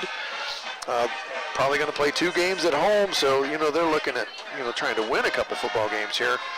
But in the end of it, you start thinking about this. Tri-Valley, they won a 14-13 game against Jackson, who was leading the region, and then they've lost a 14-13 game. So, I mean, you know, they had a couple, you know, couple plays, you know, here and there. But again, Tri-Valley just exceptional offensive football tonight. I mean, they came out clicking on all cylinders tonight, and boy, just being able to throw the ball at will. I had Lyle there. We'll go through all this again, but I had Lyle finally with 428 yards passing, so on 15 completions. Pretty solid night. Took advantage of the smaller, younger secondary of John Glenn, which has had its struggles here throughout the season. They'll get better, and they'll be back strong next season. 41-7 your final. Tri-Valley wins over John Glenn. Our post-game report tonight brought to you by Southeastern Med in Cambridge. And we'll mention all of our sponsors here again. We'll have our player of the game, sponsored by Lock 9 Pizza in Duncan Falls. We'll have that for you as well. And final quick look at the statistics from Dave Hilliard of this one and some other scores, some other games that we've got so far throughout before we sign out. We'll take a break, and we'll come back on YPRtv with our post-game report, sponsored by Southeastern Med. ABC Sports presents high school football. This game was brought to you by Doan Ford, patrons Buckeye Mutual Insurance, WB Green, West 40 Auto Sales, Southeastern Med, Abel's, Valentine Insurance, Wayne's Garage Door, Papa John's Pizza, Galaxy's Pizza, 209 Tire, and Guernsey County Children's Services.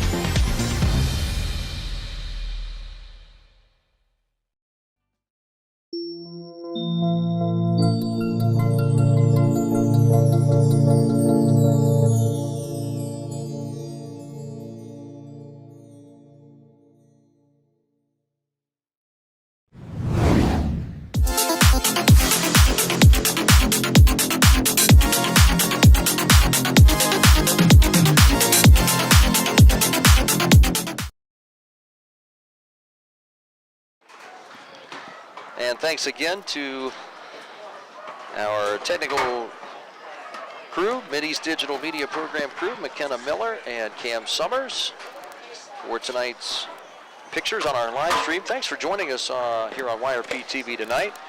We appreciate it. And a mention of those sponsors here once again before we get to some of our other pleasantries in our post-game report, brought to you by Southeastern Med. We also want to thank patrons Buckeye Mutual Insurance, West 40 Auto Sales, Abel's Incorporated, AMG Vanadium, Valentine Insurance, TK Auto, Dirt Works of Ohio, Greg Motor Sales, White Pillars Christmas House, and Doan Ford. All right, Dave Hilliard, do you want to take a stab at the statistics here first? Statistically speaking, all right, for Tri-Valley rushing the football, Durst with 28 yards, Wallace with 21 yards, a couple other guys with just a single carry. There are not many yards there, but here's the statistics I really want to get to. Max Lyle, I had him with 428 yards. We had one of the coaches from Tri-Valley just talk to us, and he said 434. So, which they say is a school record. So he 15 of 20 for 434 yards and 6 touchdowns. That's pretty good. It's a good night. Receiving, Walker had 5 catches for 122 yards. Sensabaugh, 6 catches for 251 yards and 3 touchdowns. I should also say that Walker had a touchdown in there. And Newton with 3 catches for 38 yards and a touchdown to round out the big statistical winners for Tri-Valley. On the John Glenn side, Lincoln Gilcher had him 18 carries, 89 yards. Ryder Rock contributed 4 carries with 16 yards. Passing, Jake Johnson, I just got to look at my thing here. I had him for 129 yards, 20 attempts, only 10 completions there. So, a so-so night there for Johnson. Threw some nice balls, but had some other ones that got away from him. Sophomore with his first, I think that's his first start to finish game, if I'm thinking there. So, for him, he's playing against a good team, so that's a tough night for him. And he was under some duress He was under here. some duress, yeah. Nathan Walker there, 4 catches for 112 yards and a touchdown there. Shade with 2 catches for 10. Larrick, a couple catches for 15. Windland, a couple catches for 13. And Black, also 2 catches for a total of 5 yards there. I should also mention Gilcher threw the ball 1 time for 8 yards as well. So, not that we didn't expect to see that out of Tri-Valley, but again, they were going to throw the ball, but didn't expect them to throw the ball like they did tonight. Just a wrap on all the scoring plays there. I'll just give them to you real quick here. 4:49 in the first quarter. Tri-Valley first on the board, 79-yard pass from Lyle to Sensabaugh. Extra point made it 7-0. John Glenn answered 76-yard pass from Johnson to Walker, and the score was at 7-7. Also in the first quarter, Tri-Valley with 3:18 to go, a 64-yard pass from Lyle to Sensabaugh. That made it 14-7. In the second quarter, Tri-Valley, 53-yard pass from Lyle to Walker. That made it 21-7, and that's where it stood at halftime. Third quarter, Lyle connects again to Walker, 24-yard touchdown pass. That made it 28-7. With just over a minute to play in the third quarter, another 64-yard touchdown pass from Lyle to Sensabaugh made the score 34-7 after the PAT was missed. And then finally in the fourth quarter, round out to scoring another 19-yard pass from Lyle, this time to Newton. And that is where our final score ended at 41-7. And a White Pillars Christmas House scoreboard update. I see Dave updating his stream over there. New Lexington 20-17, fourth quarter over Sheridan. It's a big game. That's a back and forth game, a Perry County rivalry there. Philo looks like they're going to get themselves into the playoff picture. 28-6 now. Maysville scored a late touchdown in the fourth quarter to avoid the shutout. That's not a final yet, 28-6. Barnesville is on top at home at Shamrock Stadium, 21-20 in the game. Battle of Belmont County. St. Clairsville 30-21 over Cambridge, fourth quarter. Garraway blanking Ridgewood. Ridgewood's been a strong football team, a little bit. Yes, they have. Not as good as they have been, but still, Garraway's really good. They are having a sensational year, are the Pirates. New Philadelphia leading 21-20 in the first overtime at home against Dover in that crosstown rivalry. Riverview 27-12 over Coshocton. Morgan blank Crooksville. Boy, Crooksville's season has mercifully come to an end. I think they've only scored 2 touchdowns all year, and that is, I think, their 7th time this year they've been shut out. 47-0 to Morgan.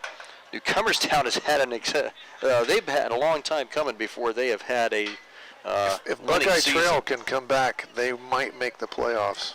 It's possible. They would have a shot to make it if they win that game. New Cumberstown, I think, sitting it was like at 7-2. I was going to say 7-2 coming into that game. Third in their region in Division 6, and I'm telling you what, you have to add up a lot of seasons before they've had 7 wins combined.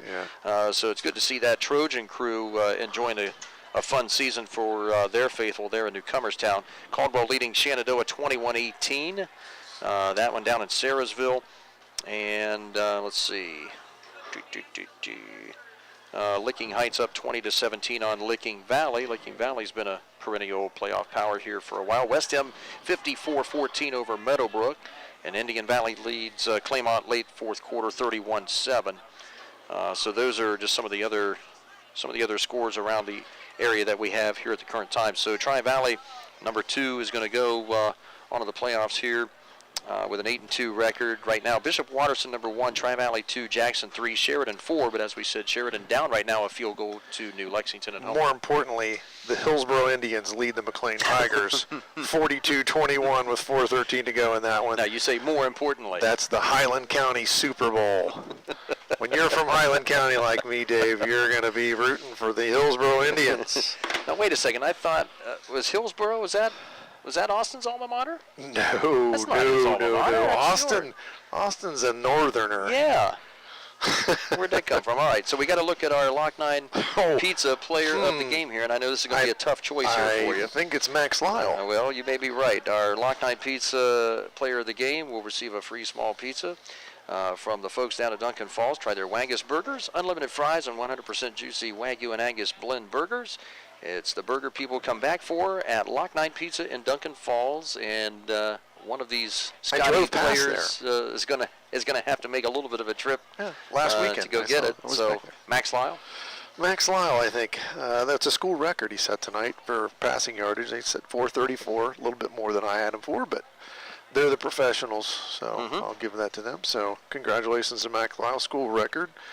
Know his grandparents, so congratulations to him as our player of the game. So our congratulations to Max Lyle. Thanks to Michael Dunlap and Dave Adams and Mike Bennett and all the crew here at the JGHS Press Box, our technical media program crew from Mid-East Career Center, McKenna Miller and Cam Summers, our many thanks, and to all of you listening, all of our sponsors as well for our final regular season broadcast. We'll have more playoff football coming on our AVC sports stations. Check out yourradioplace.com for our tournament coverage beginning next Friday and Saturday night. For Dave Hilliard, Dave Davidson saying goodnight from JGHS Field. 41-7, the final as Tri-Valley beats John Glenn. Have a good weekend, everybody. Thank you for watching AVC Sports. This game is brought to you by Doan Ford, Patrons Buckeye Mutual Insurance, WB Green, West 40 Auto Sales, Southeastern Med, Abels, Valentine Insurance, AMG Vanadium, TK Auto, White Pillars Christmas House, and Dirtworks.